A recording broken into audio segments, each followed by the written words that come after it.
Do these words cause you anxiety?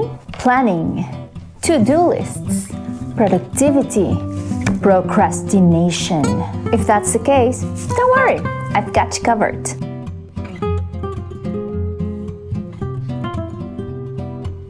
Hey there, my name is Kaylee.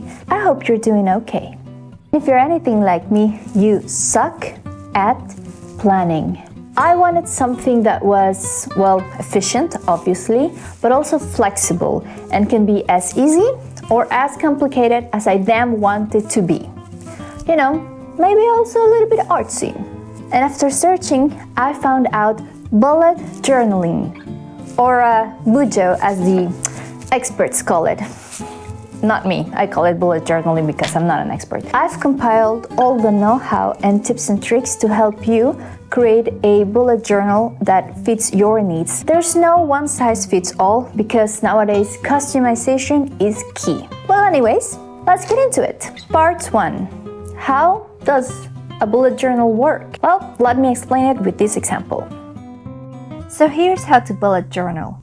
First, you need to create an index. Now, this is pretty self-explanatory. You just need to add what you make here so that you know where it is in the future.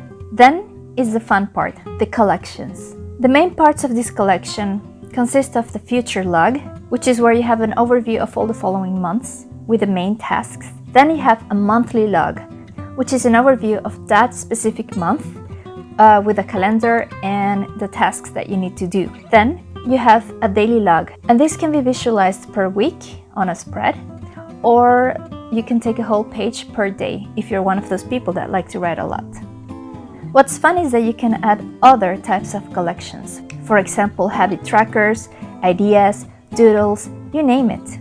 Now, what makes bullet journaling brilliant is that you have rapid logging.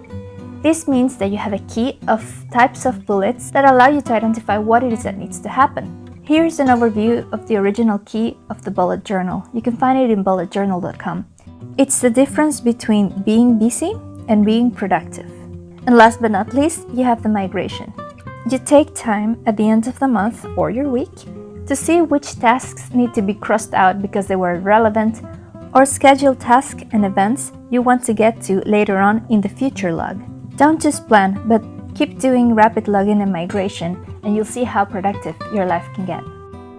If you want a more in-depth explanation of how bullet journaling works and maybe the history behind it, I recommend you to watch the original video, which is linked down below. Part 2. Types of bullet journals. Of course, the most popular type of bullet journal is the paper one, which I'm actually using for this group right now.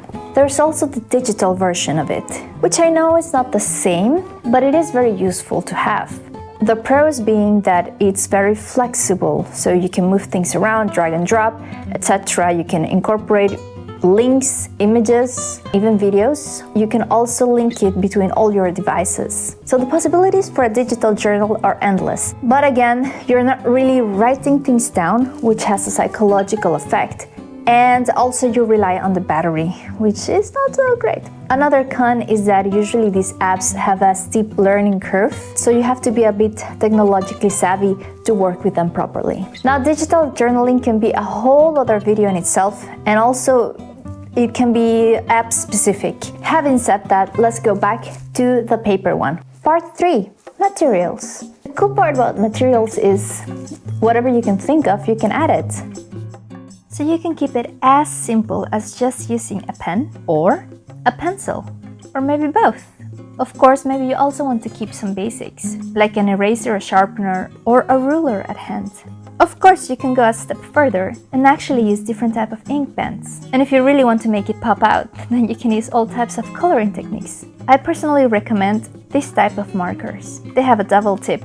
One side is like a brush and the other one is like a very fine marker. They're great because they usually don't bleed through the pages. You can of course even go further and add things like Polaroids, stickers, washi tape, whatever. Now, when it comes to notebooks, I personally recommend to use something with a grid. You can use a math notebook, for example, with all the squares, or you can use the original bullet journal type of paper, which has these tiny dots. Of course, we can't rule out the printed types. These come in handy if you don't want to spend a lot of time drawing your own grids. And let me give you a pro tip.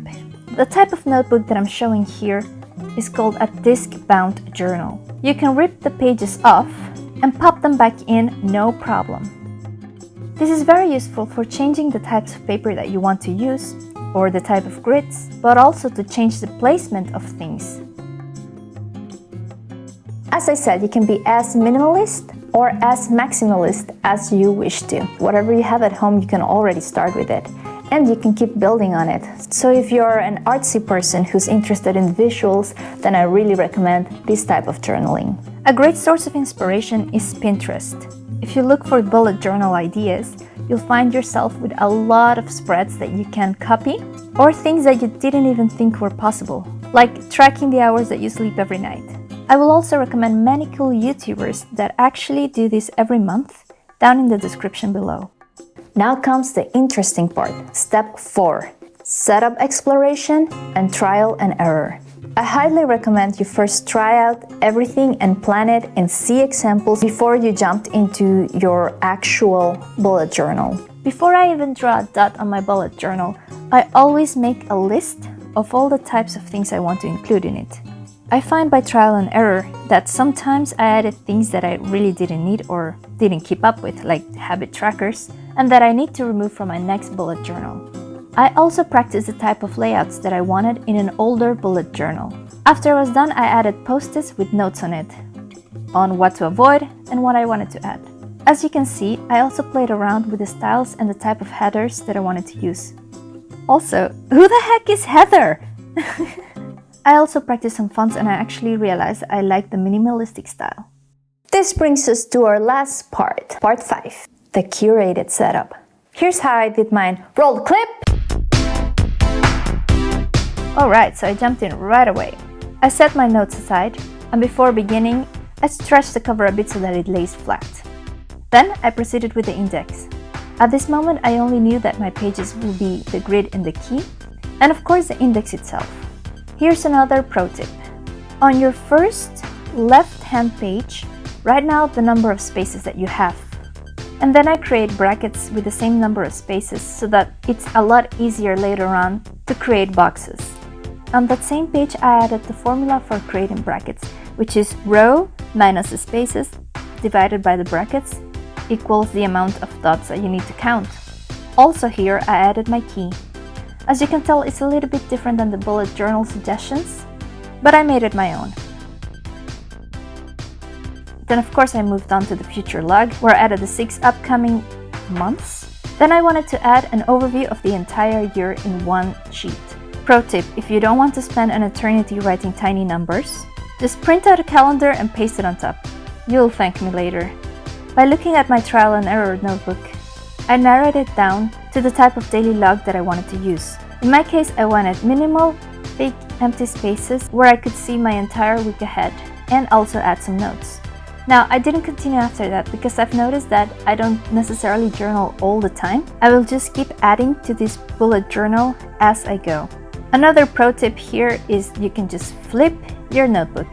By flipping it around, you create a whole new notebook almost. And here is where I put my brain dump, which I decorated in a weird way. Don't judge me. Here is where I put most of my ideas, such as the video ideas, and I also added a note because I was kind of tired for next time.